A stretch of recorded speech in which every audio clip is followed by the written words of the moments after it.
नाजरीन, आपको एक अहम और तशवीशनाक खबर से आगाह करते चलें। कराची के डिस्ट्रिक्ट ईस्ट के इलाका सफूरा टाउन में मुज़र सेहत और गैर मयारी मुर्गी की फरोख्त का इंकशाफ हुआ है।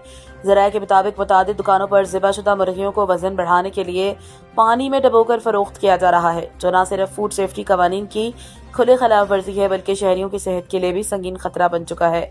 दुकानदार मुबैना तौर पर 20 से 50 रुपए फी किलो इजाफी मुनाफे के लिए सारिफीन को धोखा दे रहे हैं, जबकि माहिरीन सेहत के मुताबिक इस अमल से गोश्त में बैक्टीरिया और जरासीम की अफजाइश बढ़ जाती है, जिससे फूड पॉइजनिंग, हैजा और दीगर खतरनाक बीमारियों का खदशा पैदा हो जाता है।